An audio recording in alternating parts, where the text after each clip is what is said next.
Cambodia's population is 15 million and its GDP per capita is $1,020, and its GDP real growth rate is 7% in 2015. Its GDP composition by sector of origin is 28.2% in agriculture, 29.4% in industry, and 42.3% in services.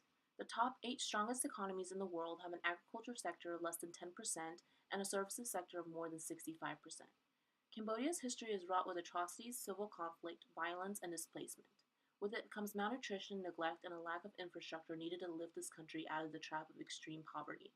A discussion of the history of Cambodia, particularly the Khmer Rouge, is essential in understanding the economic and social turmoil of this region. The Communist Party of Kampuchea is also known as the Khmer Rouge, ruled Cambodia from 1975 until 1979 under Pol Pot's rule. The communist regime resulted in the purge of intellectuals, city residents, ethnic Vietnamese, civil servants, and religious leaders. As a result, education suffered. 90% of the teachers at that time were killed, while the rest fled the country or stayed in anonymity. Within the past 15 years, education has improved greatly.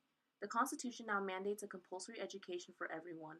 All eligible students have free access to education for 9 years, and the country achieved a 98% primary net enrollment rate in 2015. However, the bottom of the pyramid still have extreme difficulties in obtaining education due to problems such as lack of qualified teachers. Low student attendance in the rural areas still persist. There are not many who are willing to teach as salary and benefits are unattractive, while students from the rural areas prioritize helping their families cultivate the fields. Cambodia is ranked 174th in the world according to WHO's ranking of the world's health systems. In Cambodia, males have a life expectancy of 60 years and females have a life expectancy of 65 years. It has vastly improved in the last 20 years due to the fact that the total healthcare expenditures accounted for 6.4% of GDP. This is the highest in Southeast Asia. However, the bottom of the pyramid are still the ones suffering the most. A third of children under 5 in Cambodia are malnourished. The under 5 mortality rate is 116. One woman in every 110 that give birth die. The remote provinces such as Ratanakiri are limited by poor infrastructure, physical remoteness, lack of access to clean water, and minimal health facilities. The major diseases that plague the bottom of the pyramid in Cambodia include hepatitis A, typhoid fever, dengue fever, malaria, and HIV and AIDS. The HIV and AIDS epidemic is due to many factors. They include the illegal sex trade and human trafficking, prostitution, drug injections, and unlicensed doctors using used syringes for injections. Cambodia has 22,227 miles of highways, of which only 11.6% are paved, with past U.S. aid facilitating the renovation of their one important road. Many factories are located along that road because of its excellent access to a major Pacific seaport. However, travel to many remote provinces is often done by plane. As a result of decades of conflict and civil war, Cambodia's infrastructure is extremely weak.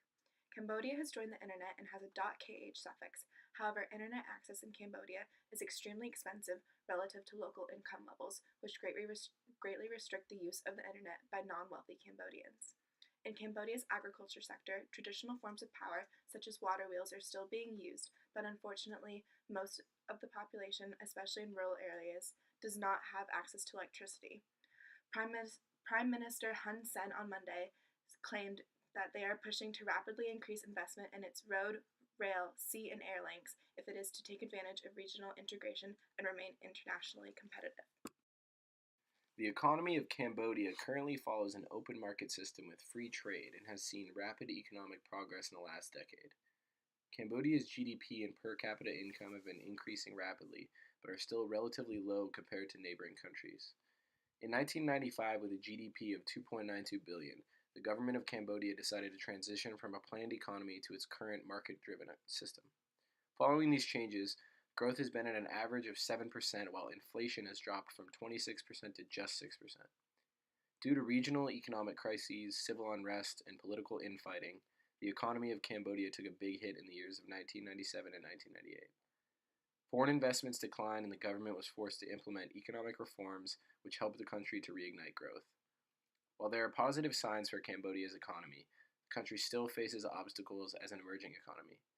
They are in need of a better education system, and the lack of skilled workforce, particularly in the poverty ridden countryside, makes it difficult to develop a stronger infrastructure.